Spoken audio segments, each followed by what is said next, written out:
it wasn't real. And I don't think anyone can actually recall that happening. You know, does anyone remember the moment when they found out Santa wasn't real? I don't know. Maybe it's just too much and we forget how it affected us. I don't know.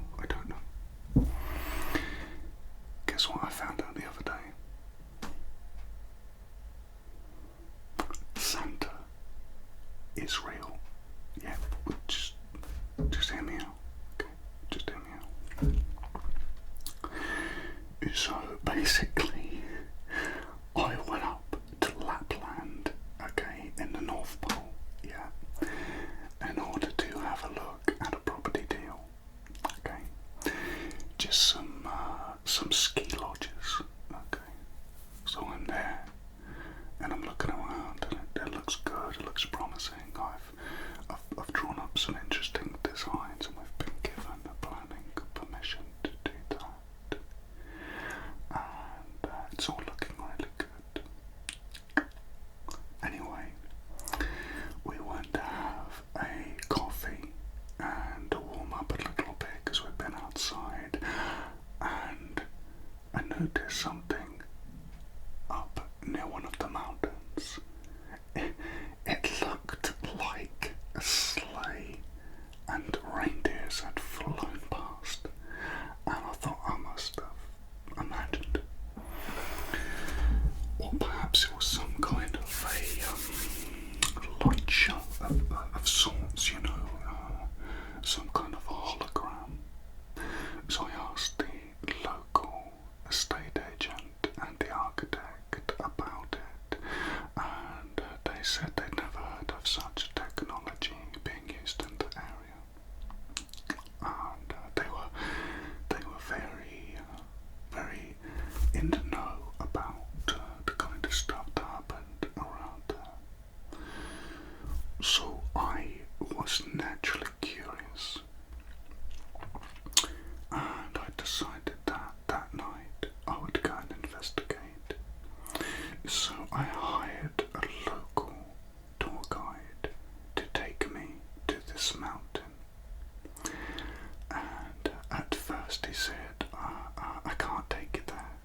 I thought it's a bit weird, and I asked him why, and he said that he kind of stuttered a bit and sort of stumbled as if he was looking for an excuse, and he said, oh, it's too dangerous, there are risks of avalanches on the road. And I was like, I don't believe him. I think there's something else going on there. I was more curious than ever now, you know. I really needed to know what was going on. Anyway, I said to him, how much? And he said, I can't do it. And I said, what's your normal fee for that kind of distance from here? And he said, oh, it's about 200, and that includes the fuel and the car. And I said, I'll give you $1,000. And he was like, I'm sorry, I can't do it. I said, $2,000. And he went, cash? I said, yeah, cash. And I took out and I gave it to him. And he said, whatever we see here, you don't tell a soul. And I didn't take you. And I said, that's fine. I said, I'm not looking to, you know, tell this to the papers. I just want to know what I saw. Right? I said, I'm a very private person. I just want to know what I saw. And so off we go, and we got driving, and as we approached the mountain, I could see there was like this flashing coming from behind it, and we came up and we like flashing lights, and almost like lightning, you know, when it sheet lightning lights up the sky, and it was doing that behind the mountain, but it only became apparent as you got closer.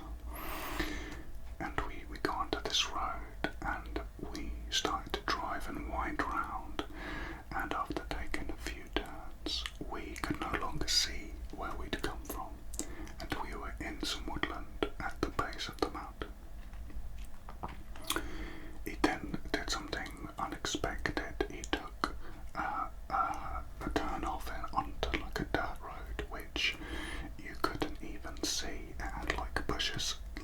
just at the front of it, which he just drove straight over. And now we're going into the woods in this like very poorly laid out dirt road in this 4x4. And we're driving for a while, and he's looking a bit nervous. And I said, listen, I'm not going to tell anyone about this, okay? Anyway, after a while, we get to this, like, I don't know what it was, like a big wooden wall. It looked like a full wall from, like, medieval times, and had a gate on it, and it was very ornate. It looked like someone had carved every little bit by hand. You could see the little chips. It was incredible, really. And he opened this gate, and I thought we were going to drive in, and he said, look, this is as far as I go. And I said, what's the problem? And he said, I'll wait here for you, because otherwise you'll freeze to death. I will stay here, and I'll give you half an hour, alright? But this never happened. And I said, okay. So I walked into this gate, and that's when I walked in, I could then see what I was looking at, and it was basically about 10 times more magical than every single Santa Claus setting you've ever seen in every calendar and every film. It was unbelievably beautiful. So I'm walking along, and I'm sort of keeping myself warm. I've got my jacket wrapped around me, and it's like a little village, but it's quite big. But there's like this main buildings in the middle with covered in lights, and then you've got these like little outhouses around it, but no one was outside. And as I walk a little bit more, I catch my foot on something, and I realise it's a tripwire, and this bell rings, right? And I just froze. And the next thing to happen was all the doors just swung open, okay? And literally all of these elves just ran out, and they were holding like bits of wood, like they were gonna attack me. They're about that big, right? Yeah, like that. And I'm like, and I just said, look, I'm just curious. I saw the sleigh, and I was staying in Lapland, and I just wanted to see if what I'd seen was real. The next thing, I hear this like boom, boom, boom, boom, like the big boots on a wooden floor, like boom, boom, boom, boom.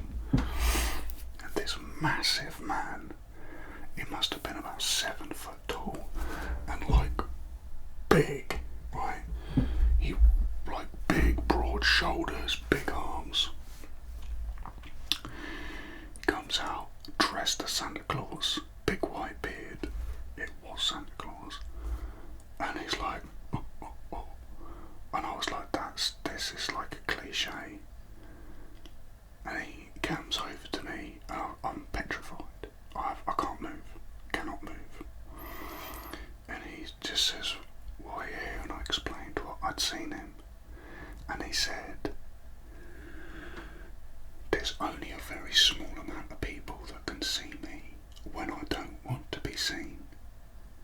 The fact that you could see me is very interesting to me indeed. So I was like, okay. And he said, what I want you to do, okay, is I want you to come in with me, and I'm going to run some tests on you to try and work out how you can see me, because you shouldn't be able to see any of this. Right. Anyway, cut a long story short, he runs some tests. It's like it looked like an alchemy lab. It had like, you know, really old school glass vases and tubes with different coloured liquids running through them, and Bunsen burners and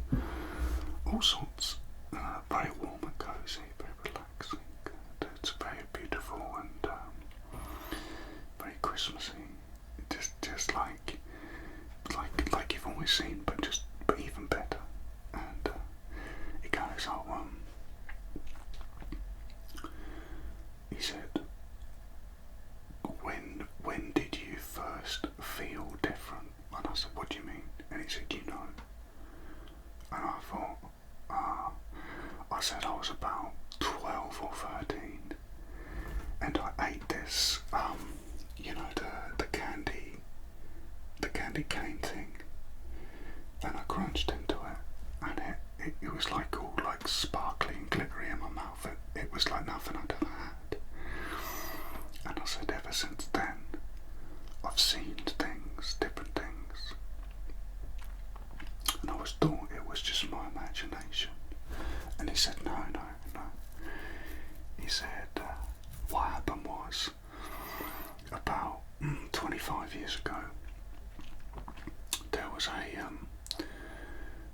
a mix-up, and magic candy canes actually got put in with some of the presents, and they were dispersed throughout the world, and the people that ate them were able to see the magical world, not just Santa Claus, but every magical creature, fairies, goblins, the Sandman, the Tooth Fairy, etc., everything dead in the world.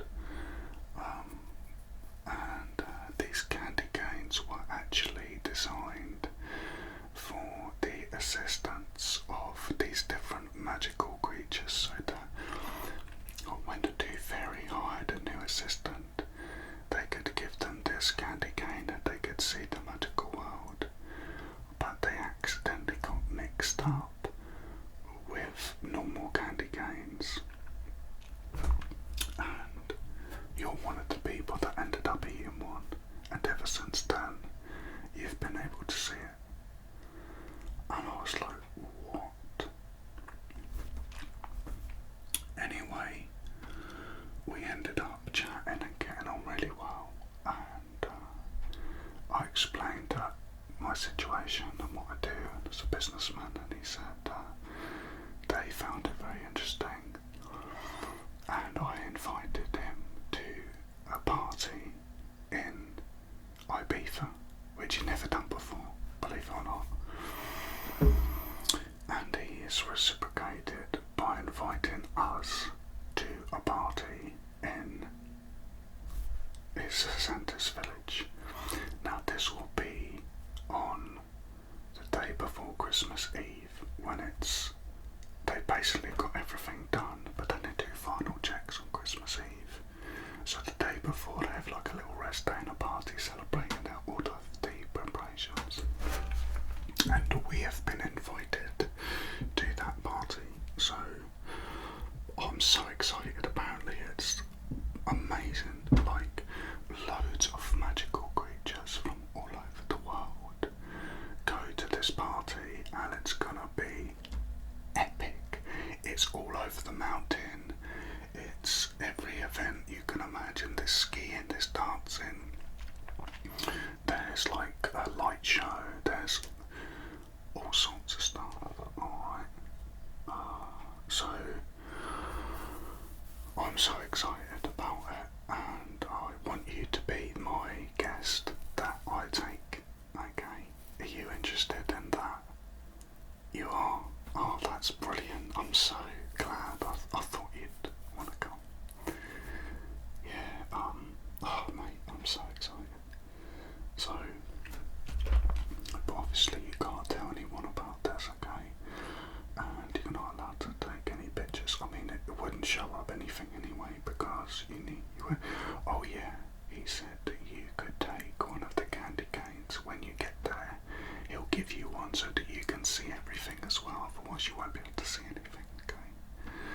So you're going to be able to see the magical world from now on, from when the party starts, and for the rest of your life. I know, it's good now. I know. So exciting.